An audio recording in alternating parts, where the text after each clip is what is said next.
Chapter 33 की शुरुआत में शराबी लड़का एक छुरी लेके जाता हुआ दिखाई जाता है और ह्योंग-sak उसके पीछे आता है क्योंकि उसने देखा था ये लड़का हानिउल का लाइव कास्ट वीडियो देख रहा है और इसके हाथ में एक छुरी भी है।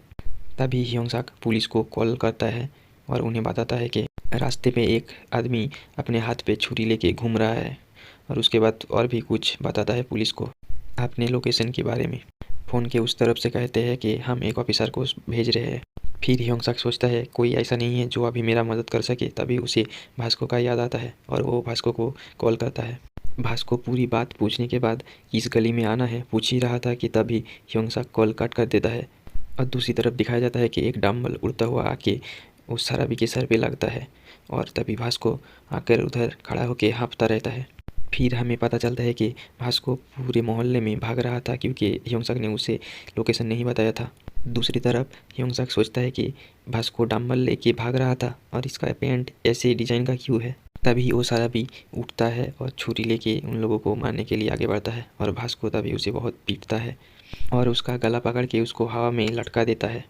वो शराबी खुद को छुड़ाने की कोशिश करता है तभी उसके हाथ से छुरी गिर जाता है।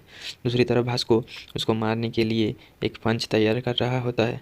तभी दूर से सुनाई देता है कि कोई कह रहा है रुको रुको। फिर इसी शराबी लड़के का बाप रेंगता हुआ आता हुआ दिखाया जाता है।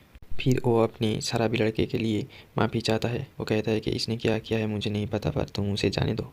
और तो और वो भास्को का पैर भी पकड़ लेता है। फिर वो शराबी कहता है कि तुम इधर से जाओ, तुमने मेरे लिए आज तक क्या ही किया है।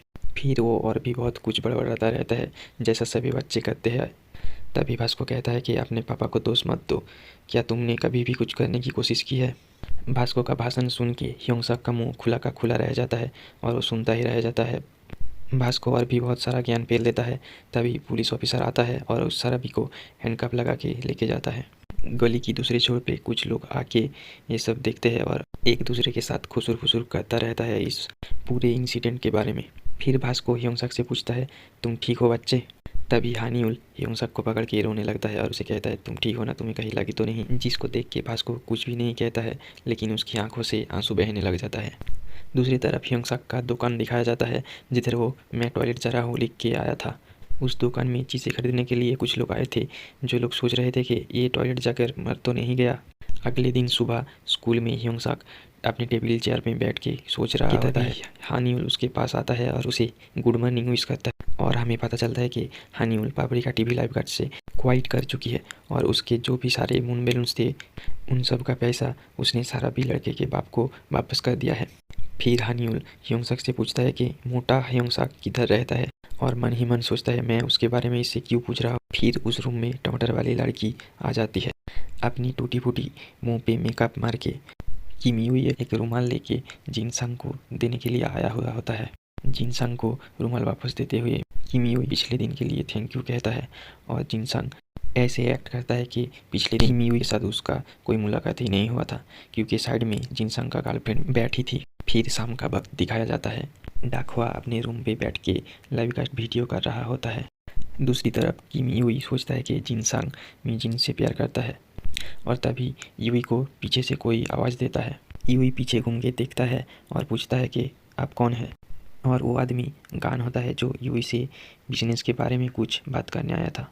दूसरी तरफ मी-जिन और जिन-sang अपना घर के रास्ते में जा रहा होता है जिधर जिन-sang मी-जिन को पटाने की कोशिश करता है और कहता है कि मैं उस लड़की को जानता ही नहीं। और तभी किम यूई का बॉयफ्रेंड का एंट्री होता है और वो जिन-sang को गाली देता है जिसको देख के मी-जिन कहती है कि तुमने फिर से लड़ाई की है और चली जाती है। तभी जिन-sang का दिमाग खराब हो जाता है और तभी यूई का बॉयफ्रेंड का लाया हुआ चमचों को दिखाया जाता है जो कि सिगरेट पी रहे थे और बाकी सारे अपनी बत्तीसी दिखा के कुछ कह रहे थे। और तभी जिन-sang अपना गुस्से से भरा हुआ चेहरा उनकी तरफ घुमाता है और कहता है कि तुम लोगों को मैं छोड़ूंगा नहीं। जिसको देख के वो सारे लड़के के पसीने छूट जाते हैं।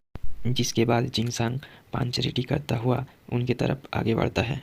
डर के मारे दो लड़के जिन-sang से हाय हेलो करने शुरू कर देता है और तभी जिन-sang उनके मुंह के ऊपर मुक्कों का बारिश कर देता है। कुछ देर मार खाने के बाद वो दोनों लड़के जमीन पे गिर के कहते हैं कि हम फिर से कभी इधर नहीं आएंगे और इसी के साथ में चैप्टर 33 खत्म हो जाता है।